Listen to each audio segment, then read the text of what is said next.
What's up, everyone? This is Mr. Eldridge, and today we begin Period 2. Today we begin the second period of the APUSH history key concepts.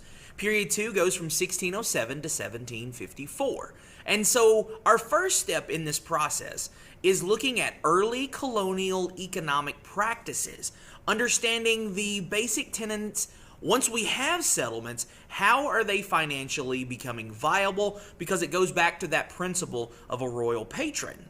So part of the reason England and the Netherlands were able to surpass the Spanish, Portuguese, and then later the French was because of several innovative commercial practices. The English and the Dutch allowed far more independent financing of expeditions, allowing investors and companies to legally establish and administer colonies.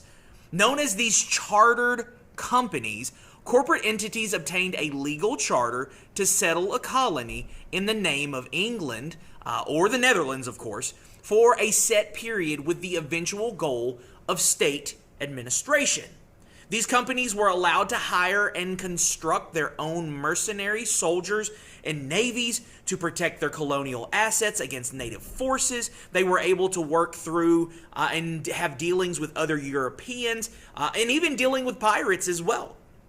And so companies such as the Virginia Company, the British East India Company, the Dutch East India Company quickly spread their influence all across the Indian Ocean, the Caribbean, and North America, thus giving the colonial mother country access to far more resources, tax revenue, other than prior centuries, and it became a very effective method for the mother country to be able to finance these trips and be able to make more money off of it.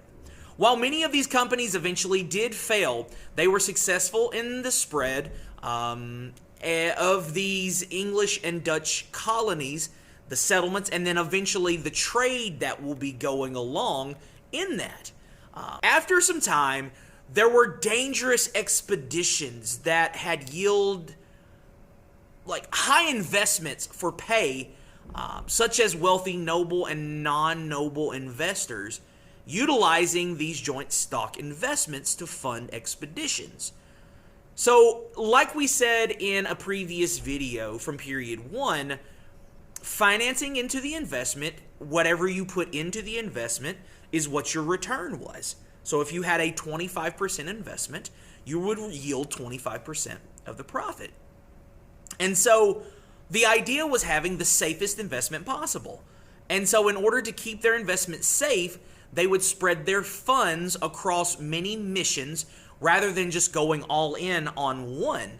And so the British, Dutch, and eventually the French also began utilizing these corporations as legal entities separate from the individual investors, protecting their personal assets, and being able to assist themselves, really, if the company failed or the company was going to be legally sued.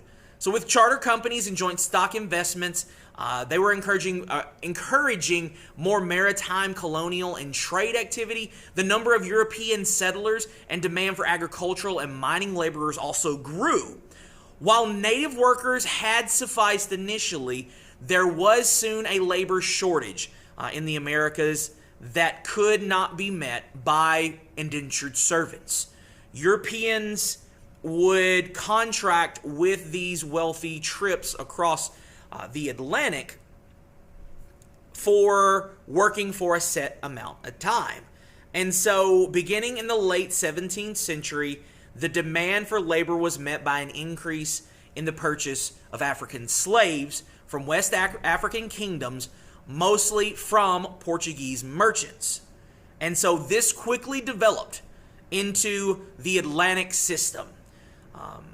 The Atlantic system was a triangular system in which increased profits from colonial holding returns to Europe and fueled the purchasing of more slaves. And as you can see on your screen, that middle passage of that system, going from Africa to the New World, to the Caribbean, and to modern-day United States, is going to be extensive. It's going to be massive. And so we have the creation of this mercantilist system in colonization, in colonialism, if you will. The basic definition of colonialism is a state control of trade with the hopes of bolstering and increasing state power at the expense of rival states. The example that I can give you is England. They wanted to accumulate as many resources and as much wealth. So, for example, the goal of England was to accumulate as many resources and wealth as possible at the expense of their rivals, France, Spain, and the Netherlands. The simplest way that I can explain this is mercantilism is building an economy through trade.